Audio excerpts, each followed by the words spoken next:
خدا کے زندہ اور پاک کلام میں سے پیدائش کی کتاب اس کا 41 باب۔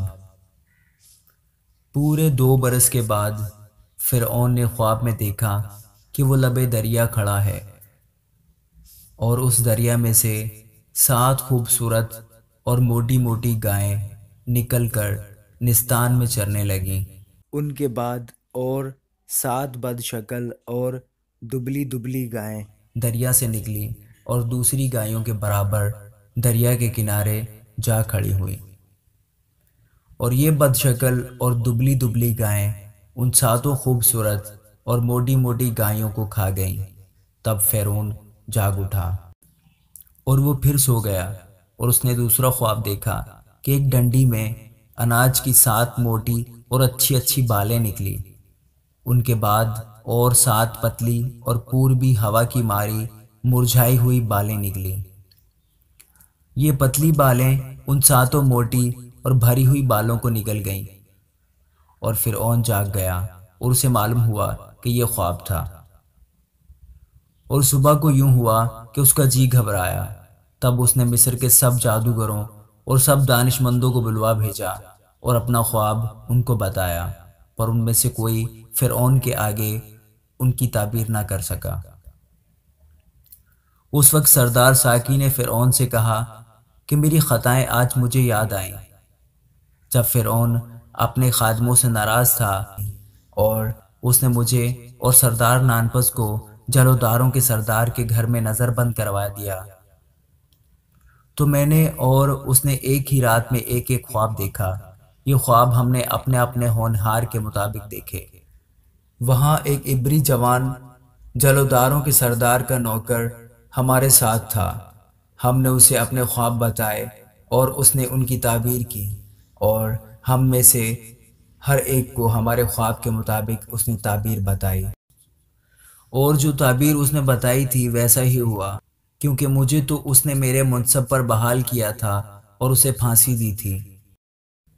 تب فرعون نے یوسف کو بلوا بھیجا، سو انہوں نے جلد اسے قید خانے سے باہر نکالا، اور اس نے حجامت بنوائی اور کپڑے بدل کر فرعون کے سامنے آیا۔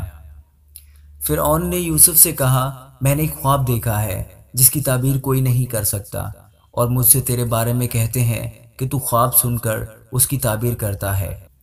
یوسف نے فرعون کو جواب دیا، میں کچھ نہیں جانتا، خدا ہی فرعون کو سلامتی بخش جواب دے گا۔ تب فرعون نے یوسف سے کہا، میں نے خواب میں دیکھا کہ میں دریا کے کنارے کھڑا ہوں، اور اس دریا میں سے 7 موٹی اور خوبصورت گائیں نکل کر نیستان میں چرنے لگیں۔ ان کے بعد اور 7 خراب اور نہایت بد شکل اور دبلی گائیں نکلی، اور وہ اس قدر بری تھیں کہ میں نے سارے ملک مصر میں ایسی کبھی نہیں دیکھی۔ اور وہ دبلی اور بد شکل گائیں ان پہلی 7 موٹی گایوں کو کھا گئیں، اور ان کے کھا جانے کے بعد یہ معلوم بھی نہیں ہوتا تھا کہ انہوں نے ان کو کھا لیا ہے، بلکہ وہ پہلے کی طرح جیسی کی تیسی بد شکل رہیں۔ تب میں جاگ گیا اور پھر خواب میں دیکھا کہ ایک ڈنڈی میں 7 بھری اور اچھی اچھی بالیں نکلی، اور ان کے بعد اور 7 سوکھی اور پتلی اور پوربی ہوا کی ماری مرجھائی ہوئی بالیں نکلی، اور یہ پتلی بالیں ان 7 اچھی اچھی بالوں کو نکل گئیں، اور میں نے ان جادوگروں سے اس کا بیان کیا، پر ایسا کوئی نہ نکلا جو مجھے اس کا مطلب بتاتا۔ تب یوسف نے فرعون سے کہا کہ فرعون کا خواب ایک ہی ہے، جو کچھ خدا کرنے کو ہے اسے اس نے فرعون پر ظاہر کیا ہے۔ وہ 7 اچھی اچھی گائیں 7 برس ہیں، اور وہ 7 اچھی اچھی بالیں بھی 7 برس ہیں۔ خواب ایک ہی ہے، اور وہ 7 بد شکل اور دبلی گائیں جو ان کے بعد نکلی، اور وہ 7 خالی اور پوربی ہوا کی ماری مرجھائی ہوئی بالیں بھی 7 برس ہی ہیں، مگر کال کے 7 برس۔ یہ وہی بات ہے جو میں فرعون سے کہہ چکا ہوں کہ جو کچھ خدا کرنے کو ہے اسے اس نے فرعون پر ظاہر کیا ہے۔ دیکھ، سارے ملک مصر میں 7 برس تو پیداوار کثیر کے ہوں گے، ان کے بعد 7 برس کال کے آئیں گے، اور تمام ملک مصر میں لوگ اس ساری پیداوار کو بھول جائیں گے، اور یہ کال ملک کو تباہ کر دے گا، اور ارزانی ملک میں یاد بھی نہیں رہے گی، کیونکہ جو کال بعد میں پڑے گا وہ نہایت ہی سخت ہوگا، اور فرعون نے جو یہ خواب 2 دفعہ دیکھا تو اس کا سبب یہ ہے کہ یہ بات خدا کی طرف سے مقرر ہو چکی ہے اور خدا اسے جلد پورا کرے گا۔ اس لیے فرعون کو چاہیے کہ ایک دانشور اور عقل مند آدمی کو تلاش کر لے اور اسے ملک مصر پر مختار بنائے۔ فرعون یہ کرے تاکہ اس آدمی کو اختیار ہو کہ وہ ملک میں ناظروں کو مقرر کر دے اور ارزانی کے 7 برسوں میں سارے ملک مصر کی پیداوار کا 5واں حصہ لے لے، اور وہ ان اچھے برسوں میں جو آتے ہیں سب کھانے کی چیزیں جمع کریں اور شہر شہر میں غلہ جو فرعون کے اختیار میں ہو خورش کے لیے فراہم کر کے اس کی حفاظت کریں۔ یہی غلہ ملک کے لیے ذخیرہ ہوگا اور 7 برس کے لیے جب تک ملک میں کال رہے گا کافی ہوگا، تاکہ کال کی وجہ سے ملک برباد نہ ہو جائے۔ یہ بات فرعون اور اس کے سب خادموں کو پسند آئی۔ سو فرعون نے اپنے خادموں سے کہا کہ کیا ہم کو ایسا آدمی جیسا یہ ہے جس میں خدا کی روح ہے مل سکتا ہے؟ اور فرعون نے یوسف سے کہا چونکہ خدا نے تجھے یہ سب کچھ سمجھا دیا ہے اس لیے تیری مانند دانشور اور عقل مند کوئی نہیں، سو تو میرے گھر کا مختار ہوگا اور میری ساری رعایا تیرے حکم پر چلے گی، فقط تخت کا مالک ہونے کے سبب سے میں بزرگ تر ہوگا۔ اور فرعون نے یوسف سے کہا کہ دیکھ میں تجھے سارے ملک مصر کا حاکم بناتا ہوں۔ اور فرعون نے اپنی انگشتری اپنے ہاتھ سے نکال کر یوسف کے ہاتھ میں پہنا دی اور اسے باریک کتان کے لباس میں آراستہ کروا کر سونے کا توق اس کے گلے میں پہنایا، اور اس نے اسے اپنے دوسرے رتھ میں سوار کرا کر اس کے آگے آگے منادی کروا دی کہ گھٹنے ٹیکو، اور اس نے اسے سارے ملک مصر کا حاکم بنا دیا۔ اور فرعون نے یوسف سے کہا میں فرعون ہوں اور تیرے حکم کے بغیر کوئی آدمی اس سارے ملک مصر میں اپنا ہاتھ یا پاؤں ہلانے نہ پائے گا۔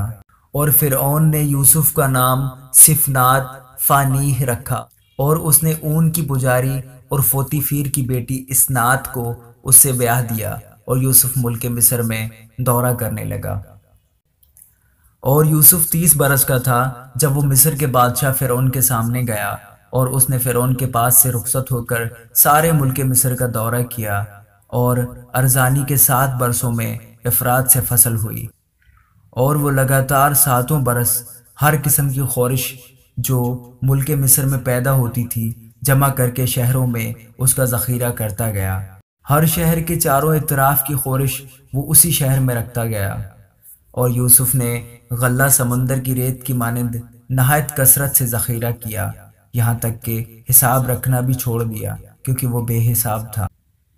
اور کال سے پہلے اون کے پجاری فوتیفیر کی بیٹی اسنات کے یوسف سے 2 بیٹے پیدا ہوئے، اور یوسف نے پہلوٹے کا نام منسی یہ کہہ کر رکھا کہ خدا نے میری اور میرے باپ کے گھر کی سب مشقت مجھ سے بھلا دی، اور دوسرے کا نام افرایم یہ کہہ کر رکھا کہ خدا نے مجھے میری مصیبت کے ملک میں پھلدار کیا۔ اور ارزانی کے وہ 7 برس جو ملک مصر میں ہوئے تمام ہو گئے، اور یوسف کے کہنے کے مطابق کال کے 7 برس شروع ہوئے۔ اور سب ملکوں میں تو کال تھا پر ملک مصر میں ہر جگہ خورش موجود تھی۔ اور جب ملک مصر میں لوگ بھوکوں مرنے لگے تو روٹی کے لیے فرعون کے آگے چلائے۔ فرعون نے مصریوں سے کہا کہ یوسف کے پاس جاؤ، جو کچھ وہ تم سے کہے سو کرو۔ اور تمام روئے زمین پر کال تھا، اور یوسف اناج کے کھتوں کو کھلوا کر مصریوں کے ہاتھ بیچنے لگا، اور ملک مصر میں سخت کال ہو گیا۔ اور سب ملکوں کے لوگ اناج مول لینے کے لیے یوسف کے پاس مصر میں آنے لگے، کیونکہ ساری زمین پر سخت کال پڑا تھا۔ آمین۔